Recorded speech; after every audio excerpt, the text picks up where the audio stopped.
What's going on, Vault Dwellers? It's Top Ranking Noob, and I'm back at it again with another helpful video for Fallout 76. Hey, if you guys want to check out some cool Fallout 76 gear, make sure you head on over to U4GM. I'm going to be putting their link down in the description, along with a coupon code that's going to be saving you 5%. Today, I'm going to be telling you everything you need to know about the Brotherhood of Steel Under Armor, where you can find it, how to modify it, and what kind of specs does it give us. If you guys find this video helpful, be sure to smash that subscribe button and give this video a thumbs up.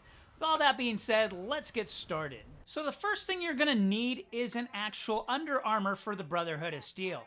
If you don't already have one, the Thunder Mountain Power Plant is one of the best places to go. This is going to be on the far right-hand side of the map, so it is a little dangerous. But here you'll consistently find a set of Brotherhood of Steel Under Armor. In this case, the Fatigues. Now, there's a lot of different kinds of Under Armor for the Brotherhood of Steel. The only real difference is cosmetics. They look a little differently. And since they go under your armor, it really doesn't matter what they look like. So here we have three different tents. There's two of them side by side, and then there's one of them right here all by itself. Right in the entrance of this tent, laying on the floor, is the Brotherhood Fatigues. You want to grab those up, and if you look in the box, you're also going to go and find a matching hat for this. Now, the hat doesn't do anything other than kind of look cool if you're into that kind of thing, so grab it or don't, entirely up to you. Once we have ourselves some Brotherhood of Steel Under Armor, what we're going to do is going to head down to the Watoga Shopping Plaza, where we're going to find a vendor that's going to be selling our Under Armor. To start off with, when we first approach this vendor, we're going to be able to buy the plans for the Treated Lining Under Armor. Now, we're going to need to purchase the Treated Lining Under Armor plans as well as learn the plans in order to get the next tier up, which is going to be the Resistance Lining Under Armor. The vendor's not going to sell us the Resistance Lining Under Armor unless we've already learned the Treated Lining Under Armor. Now keep that in mind, we only need to learn it in order to purchase the next tier up. We don't actually have to craft it. My recommendation is not to craft the Treated Lining mod, even though you learn the plan for it. It's kind of a waste of resources. It doesn't take that much more resources to craft the Resistance mod than it does the Treated mod, and it's going to give you a better outcome. So simply purchase the Treated Lining plan, learn the Treated Lining plan, log out, log back in, and go to the same exact vendor, and then purchase and learn the Resistance Lining modded plan. So let's take a quick look at these first two tiers, since they're so easy to get compared to Tier 3 and Tier 4.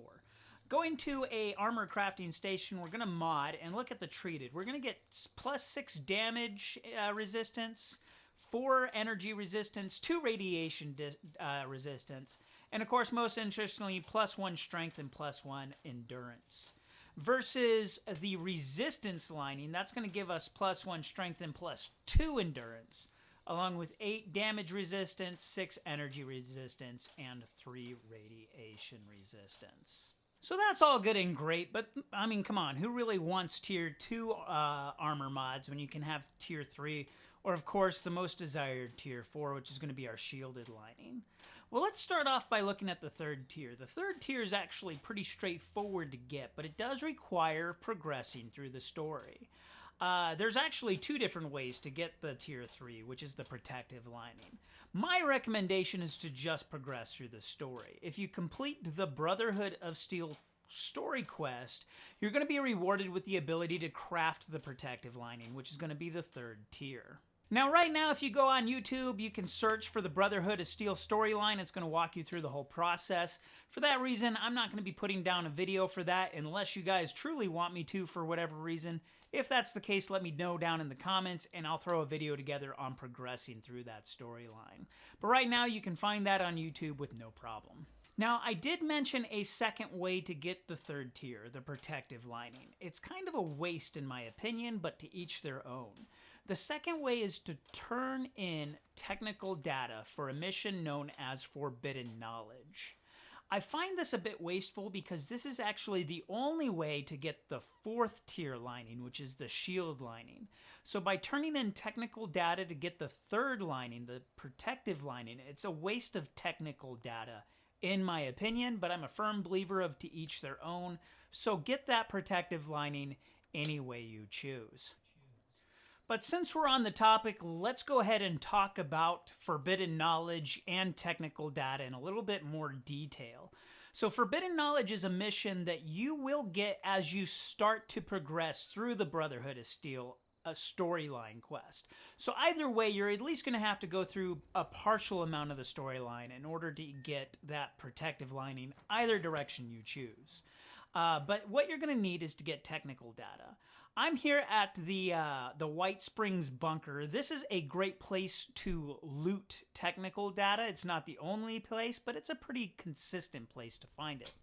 In the military wing of the White Springs bunker, there's going to be a bunch of desks that you can search, and there's often going to be technical data there. Now, when it comes to this technical data, this is where things kind of bug out a little bit. The way it's supposed to work, and the way it's actually working for me now, is that you're only supposed to be able to hold on to one technical data at a time. So if you find a technical data, go and turn it in right away. Now, for some people, for one reason or another, it seems to stack, and that's kind of a glitch. You can see here in this desk, technical data. So I'm picking that up. That gives me 2 technical data, but it's not stacking for me. If it is stacking for you, still be wary, because when you turn in the technical data, sometimes it's going to collect all of the technical data in your inventory and still only give you credit for one completion, so one mission completion. So even if you got 3 or 4 or 5 that are stacking, it might still only count as 1. My ultimate recommendation is if you find technical data, go and turn it in right away. Now, with all of that being said, there have been reports of some people that have been able to not only stack the technical data, but to turn it in multiple times. This is a glitch that will most likely get corrected eventually. Who knows when? But enjoy it while you can if it works, I guess. But for me, it's actually working correctly. I know that's amazing to believe, but I'm only allowed to carry 1 technical data at a time, and I'm only allowed to turn in 1 at a time. Now, don't just search the desks. If you haven't found any, go ahead and search filing cabinets as well. This is a good place to search, but it's not the only place. A lot of government buildings will have it. So the Charleston Capitol building, things along them lines, may also contain it. But I go here fairly regularly to find this technical data. Once we have the technical data, what we're going to do is head back to the lower right-hand side of the map. It's going to be at Camp Venture. And what we're going to be doing is turning in this technical data for the mission called Forbidden Knowledge. So at Camp Venture, there's this busted up old hut here, aside from some feral ghouls. So this house right here is going to have a stairwell that's somewhat hidden. When you go in, you head to the left, and it's kind of behind this shelving unit. When I first played this game, it took me a while to find. This is part of the storyline quest for the Brotherhood of Steel. Eventually, so as you progress through the storyline, it's going to encourage you to go down here. Once you progress through the storyline, there's going to be a little, I guess it's a safe on the wall. I'm horrible at lockpicking, so sorry about that. But there's going to be a little safe in the wall. As long as you have the technical data in your inventory, you're going to have this mission displayed, provided that you progress through the story far enough. Watch out for these extremely epic rad roaches. They're extremely deadly. And all we have to do is click on the wall. And of course, there might be a couple other goodies here, like in this case, healing coil power fist, whatever. Let's just click on the secure document storage here. As you can see, I actually picked up 3 technical data when I was at the bunker, and I still only have credit for 1. So that's just a quick demonstration that it doesn't stack, provided that everything's actually working correctly. A little unfortunate, but it is what it is. When you turn this in, that's it. It's going to give you the completion of the mission, and you have a rare chance at being rewarded with either the protective lining if you haven't learned it already, or more importantly, the shielded lining plans. And that's what we're really aiming for here. Because you got to do this 1 technical data at a time, that's why I say it's not worth doing this for the protective lining plans. It's kind of a waste of a rare drop, in my opinion. It's way better off for you to just complete the Brotherhood of Steel storyline, learn the protective lining plans, and then when you are rewarded with rare drop, it's for the shield lining plans rather than the protective lining plans. That's pretty straightforward to get. So you might have to grind that for quite some time before you're finally rewarded with what we're looking for, in this case, the Shielded Lining Brotherhood of Steel Under Armor plans. Once you learn that, let's go ahead and go to an Armor workbench. We're going to do some modifications on our fatigues. Let's take a look at what this gives us as far as stats and what's it going to take to craft this now that we know it. So looking at our Brotherhood of Steel fatigues, let's go ahead and we got our protective there. It's going to give us 10 damage resistance, 8 energy resistance, 4 radiation distance, +2 strength, and +2 endurance. That's for the protective. All we had to do is progress through the storyline. However, if we want the top notch stuff, what we really want to do is take a look at the shielded lining. So that's going to give us 13 damage resistance, 9 energy resistance, 5 radiation resistance. It's still got the +2 on strength and +3 on endurance. So this is the upper echelon of Brotherhood of Steel Under Armor. Now that we know the plans, we still have to be able to craft this stuff, though. In order to craft the first and second tier, all we need is some ballistic fibers and some nuclear waste.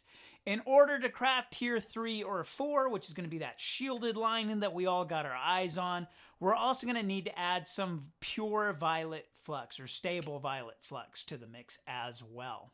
Now, first, I recommend going to Camp McClintock. This is one of the lower levels that you can go to in order to find that ballistic fiber that we just talked about. Throughout here, you're going to find a few military ammo bags. Now, this is just one of several places you can look for it. If you're progressing through the Brotherhood of Steel storyline anyways, my recommendation is to just keep an eye out for these because they're often found at Brotherhood of Steel locations. So this is what it's going to look like, the military ammo bag for those ballistic fibers. You should probably find around 3 or 4 different pouches of these somewhere around here. You'll also find these clipboards and whatnot. I'm not going to pick them up because I try not to grind too much when I'm filming. Another thing you're going to come across is these military fatigues, which are technically Under Armor. But a misconception is they're not Brotherhood of Steel Under Armor. Would make sense if they were, but they're actually categorized as casual Under Armor. Now, when it comes to nuclear waste, one of my favorite places to grind this is the Blackwater Mines. You got a lot of those mole miners that hang around here, and they're prone to drop nuclear waste as well as shotgun rounds, and that's my preferred weapon of choice. So there's a couple of reasons for me to come over here. Ultimately, the nuclear waste is not all that hard to come by. What can be a little more challenging to come by is the violet flux or the pure violet flux. Luckily for us, as far as flux goes itself, it's actually one of the easiest ones to find. A lot of people nuke the queen when it comes to fissure points, and this is one of the easiest places to find raw violet flux, which we're going to need in order to craft pure violet flux. Ultimately, all we really need to do is find a set of trees, and we're going to have ferns that grow next to these trees. And they're plentiful in the area of the queen. All you got to do is pick up some ferns. Now, if you got the green thumb perk card, you're going to get 2 of these mutated ferns, or I should say 2 raw violet flux with every fern that you pick. So it's definitely worth getting that green thumb perk card while you're picking this stuff up. Another perk card you may be interested in is called Super Duper, which is going to increase your chance of doubling on anything that you craft. So if you're crafting this violet flux yourself rather than trading for it, it's definitely worth equipping this. So when you do craft that violet flux, you got a chance of getting double. Once you got that, let's go ahead and head to the crafting station. There are a few more items that you're going to need, all of which are lootable from nuke zones. You just got to loot some of the enemies that you kill. These items are going to include glowing mass, hearted mass, and high radiation fluids. All of these can be looted off of just about any enemy in the nuke zone, so keep an eye out for those. You're going to need one of each for every single violet flux that you're trying to craft, along with, of course, that raw violet flux. So once you got all of those items, you should have everything that you need in order to craft the shielded lining for your Brotherhood of Steel Under Armor. All in all, I do hope you guys found this video extremely helpful, and if you did, don't forget to smash that subscribe button and give this video a thumbs up.